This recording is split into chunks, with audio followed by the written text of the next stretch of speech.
Bom dia, galera.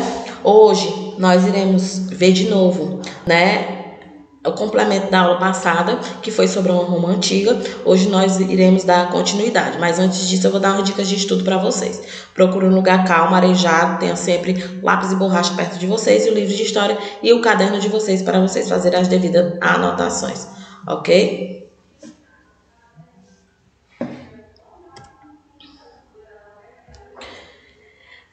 Na aula anterior, eu falei do período monárquico da Roma. Hoje nós iremos falar do período republicano, romano. O fim do período monárquico em Roma foi o fruto do fortalecimento da classe social, dona da maioria das terras cultiváveis, os patrícios que organizavam um golpe, derrubando o rei romano Tarquino, o soberbo. Dessa fase, houve o fortalecimento de uma estrutura política que comandaria as ações e decisões de Roma, o Senado. Okay? Foi um período histórico da civilização humana que durou 500 anos, de 509 a.C. a 27 a.C., quando foi governada por senadores e magistrados. Durante esse tempo, Roma organizou suas instituições e realizou importantes conquistas militares que lhes garantiram o domínio no mar Mediterrâneo. A República Romana tem sua origem em 509 a.C., quando o último rei etrusco é deposto e o Senado assume as funções de governo. Após a experiência monárquica, os romanos optaram por não deixar o poder nas mãos de um só indivíduo. Por isso, eliminaram a figura do rei e todos os cargos deveriam ser exercidos por duas ou mais pessoas. Assim, não havia a figura de um governante, mas dois, chamados cônsules. Estes tinham mandato de 1 ano e deviam controlar-se mutuamente.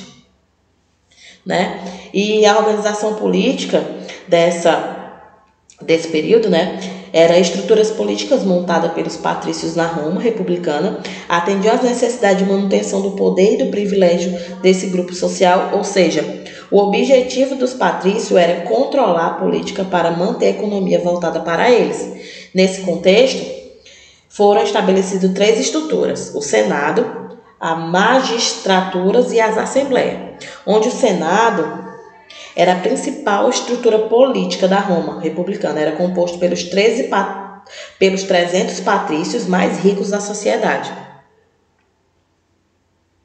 Funcionava como órgão fiscalizador e legislador. Já a magistratura, para ser magistrado, era preciso ser cidadão romano e dispor de uma renda de acordo com o cargo desempenhado. Os magistrados tinham lugares privilegiados em cerimônias públicas e espetáculos, bem como o uso de cores diferenciadas de acordo com o seu cargo.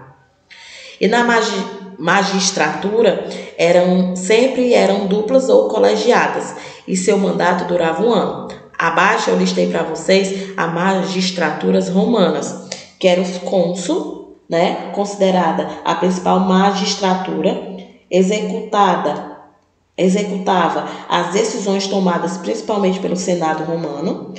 Tinha os pretor, que são os pretores. Esses magistrados tinham a obrigação de aplicar as leis, geralmente elaboradas pelas assembleias e pelo Senado. E tinha os edis. Essas, em linhas gerais, eram os responsáveis pela ordem social. Tinha a obrigação de zelar os prédios públicos, além de organizar festas populares. E tinha os censores, que eram responsáveis pelo censo populacional, além de verificar se a ordem e a moral estavam sendo respeitadas por todos os outros cidadãos romanos. O aspecto do Senado romano, aqui era onde ele se reunia, o Senado se reunia para tomar as decisões.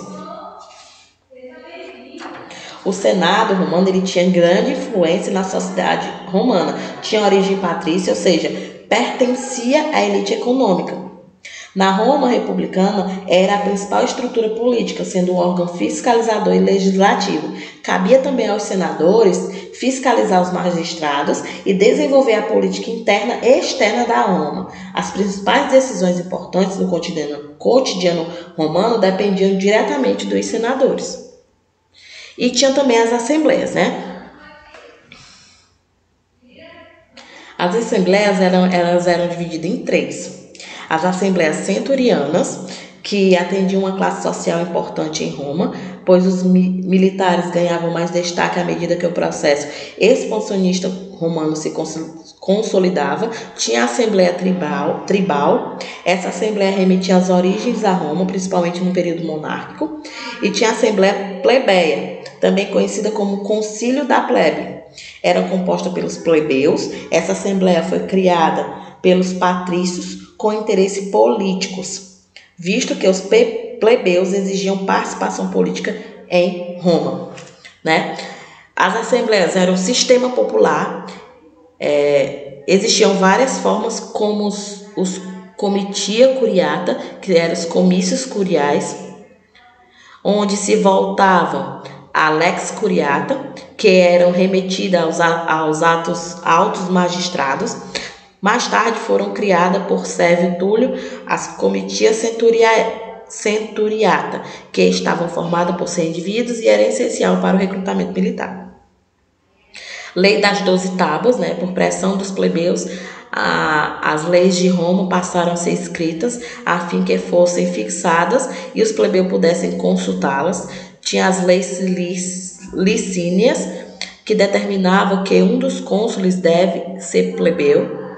E tinha as leis canuleias, que permitia que os plebeus se casassem com patrício. Ok, galera? E a aula de hoje foi somente até aqui. Se tiverem alguma dúvida, acessem www.escolapequenospassos.com.br. Lá vocês terão todo acesso ao nosso conteúdo. E não esqueça de acessar nossa agenda eletrônica, galera, que lá é postado todos os dias a atividade de vocês, ok? E tenham um bom dia de estudos e até a próxima aula.